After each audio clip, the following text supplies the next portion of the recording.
Last lecture, we learned how to balance chemical equations. Now we're going to look at what they tell us in terms of the context of the mole. Real quickly, however, let's review what the mole is. A mole is a named number. We have lots of named numbers. Classic example is 1 dozen is another way of talking about 12 things. Made famous by Abraham Lincoln, we know that 1 score of something is 20. If you've done construction, then you may be familiar with the concept that 144 is very gross. Ew! Why 144 is so gross? I don't know. But we're familiar with the concept of named numbers. A mole is the same thing. 1 mole of anything is 6.022 times 10 to the 23rd. This number is so important that it's actually named twice. In addition to being known as the mole, it's also referred to as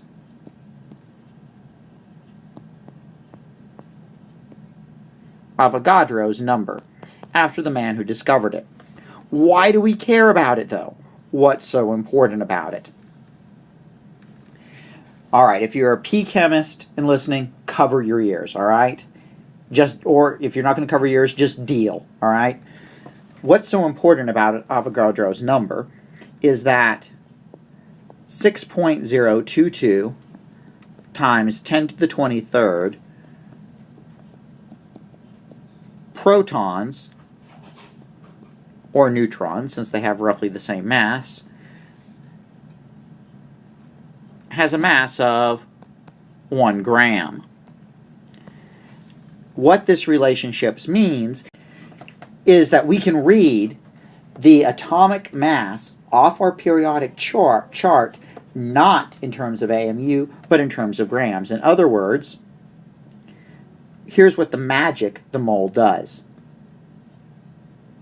If I have 1 atom of carbon, I have to go to the periodic chart and say that its mass is 12.01 AMU. But if I have 6.022 times 10 to the 23rd carbon atoms, then I can say that I have 12.011 grams of carbon. And since we give this 6.022 times 10 to the 23rd a name, and we name it the mole, then I can go to my periodic table and I can say, if I have 1 mole of carbon, then I have 12.011 grams of carbon. But wait, there's more. This works for any element on the periodic table. I'm sure you have a periodic table in front of you. And you can tell me, if you have 1 mole of silicon, how much silicon do you have? You have 28.0855 grams of silicon. If you have 1 mole of gold, then you have 196.9666 grams of gold. When you have 1 mole of something, you can read the mass off the periodic table in terms of grams. This is awesome.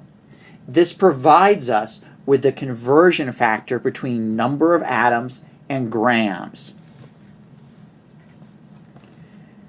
We can extend the principle of the mole beyond just individual atoms. We can use that concept to determine the mass of a mole of a compound. For example,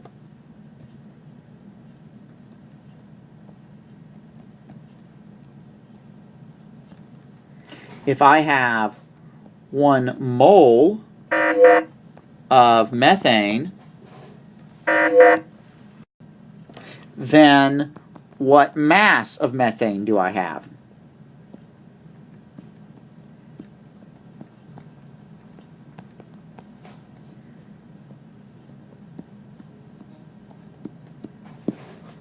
So if I have 1 mole of methane, what mass of methane do I have? Ooh, what's with this ghosting effect I've got going on here?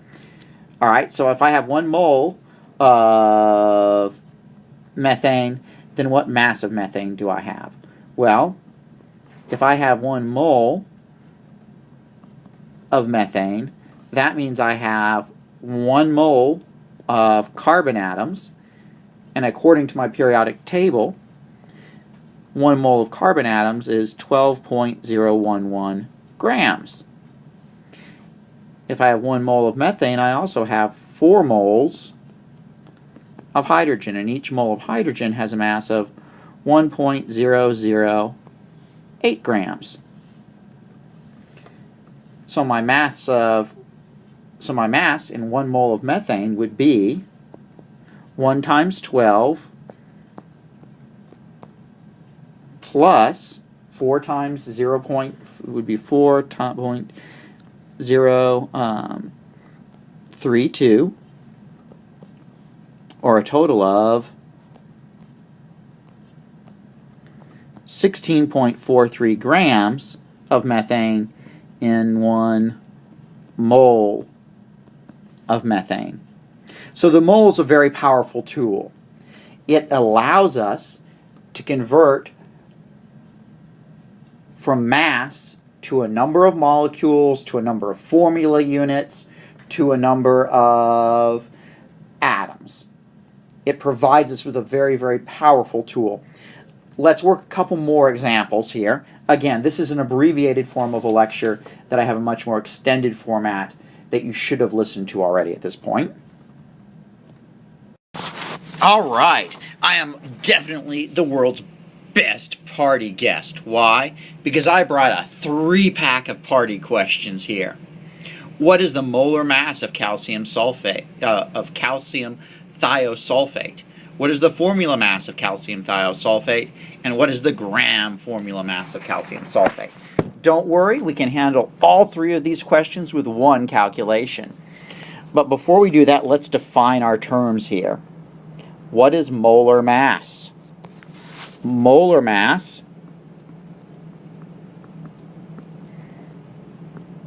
is the mass of 1 mole of a substance. Formula mass, and the molar mass is the mass of 1 mole of a substance, and it would always be in units of grams. Formula mass here, our formula mass right here, it's the mass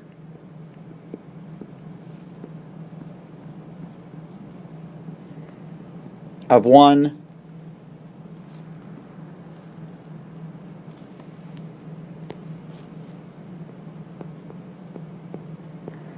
formula unit, think molecule, although we use the term formula unit in case we have an ionic compound, is the mass of 1 formula unit, or 1 molecule, of the compound, and its units are always going to be AMUs.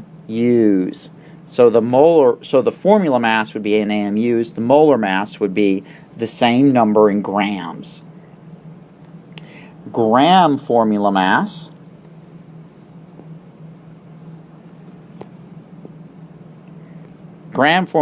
I think is a term designed to trick you, because it's 1 word off of formula mass, but it's in grams.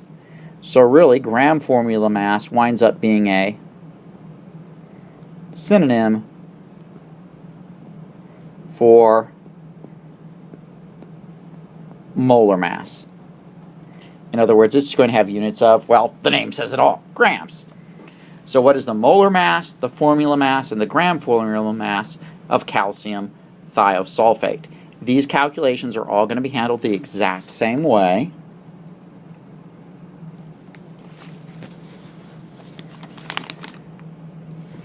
We're going to go to our periodic chart.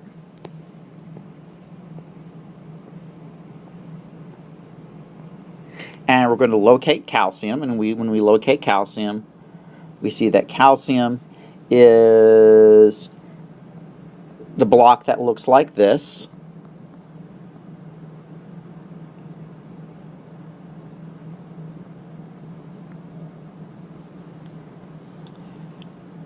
So we look at our thiosulfate down here, calcium thiosulfate.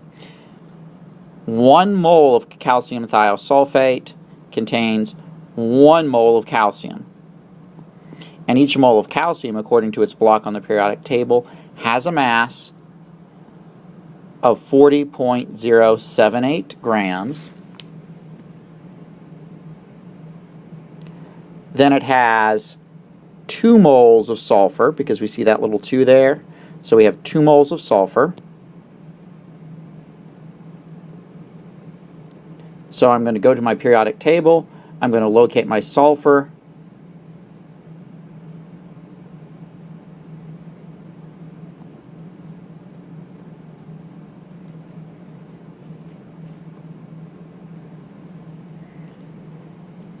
The mass of 1 mole of sulfur is 32.60 grams. We're always going to use that bottom number.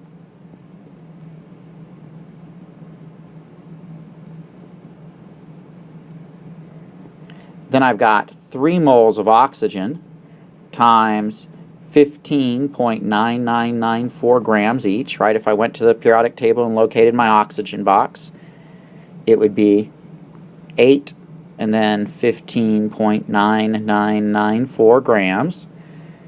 Actually, some periodic charts will have it at 16.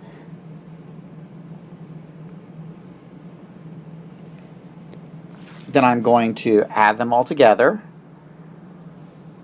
If I do this stepwise, 1 times 40 is 40. 2 times 32 is a missing calculator.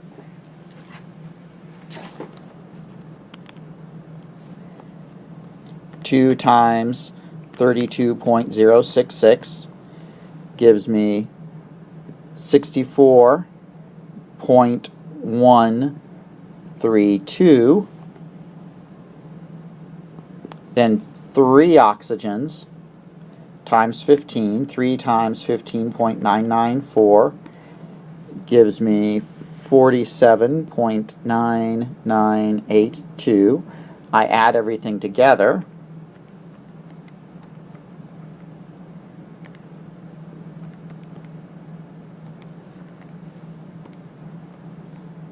And that gives me 152.208 grams of calcium thiosulfate in 1 mole of calcium thiosulfate.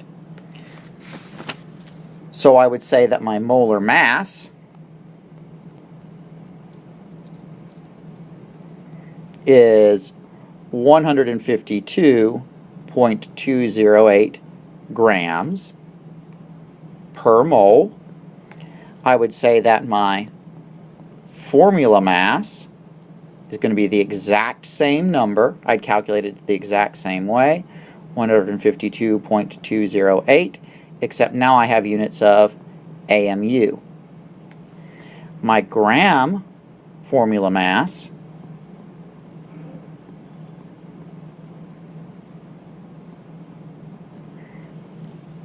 would be 152.208 grams. All 3 questions have the exact same numeric answers. The only difference is the units. Molar mass, grams per mole. Formula mass, AMU.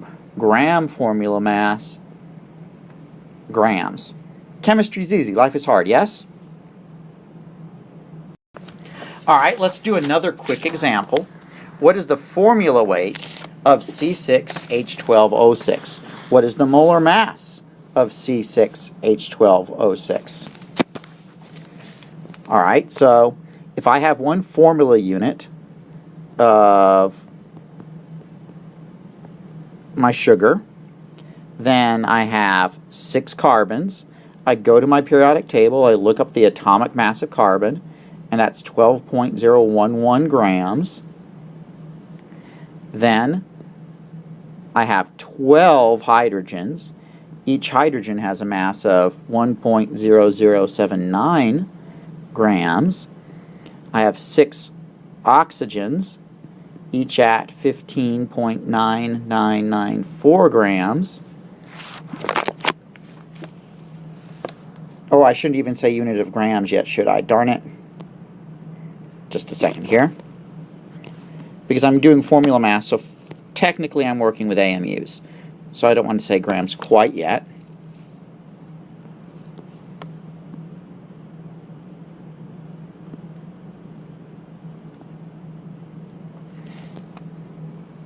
Come on. Help me out here. Alright.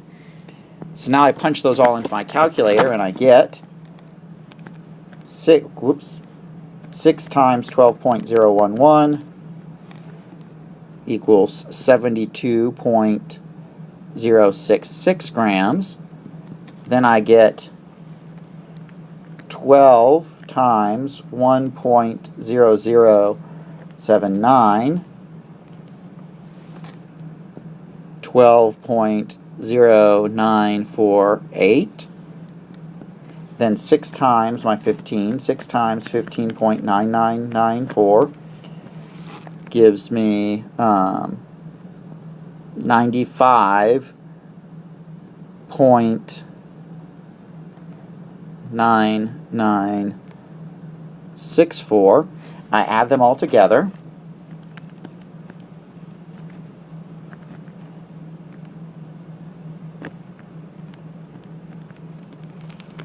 And I get 180.016 as my numeric answer. If I'm talking formula weight, I'm talking about the mass of one molecule, or the molecular mass. So I would say that my formula mass is 180.016 AMU. Then up here I'm wanting molar mass, so it would be 180.016 grams. Chemistry's easy, life is hard. Alright, once more into the breach. What is the molar mass of iron 3 nitrate? If I have 1 mole of iron 3 nitrate, then I have 1 mole of iron, and according to my periodic chart, each mole of iron is 55.845 grams of iron. Actually, I would recommend pausing me. Pause me and try this yourself. Alright, did you pause me? I hope you did. Here's the tricky part, and here's the reason we're working this example, is notice I have my nitrate in parentheses with a 3 out to it. So I'm going to multiply both my nitrogen and my 3 oxygens by 3. So I actually have 3 moles of nitrogen times, I look at the number on my periodic table, 14.0067 grams. Then 3 times 3 is 9, so I have 9 moles of oxygen times, look at my periodic table, and the mass per mole of oxygen is 99.4 grams. So I punch that all into my calculator, and I get 55.845 plus 3 times 14.0067 plus 9 times 15.9994 equals 241.860 grams.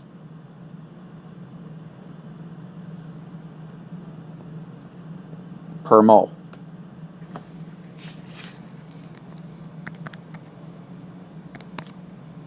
Oh yeah.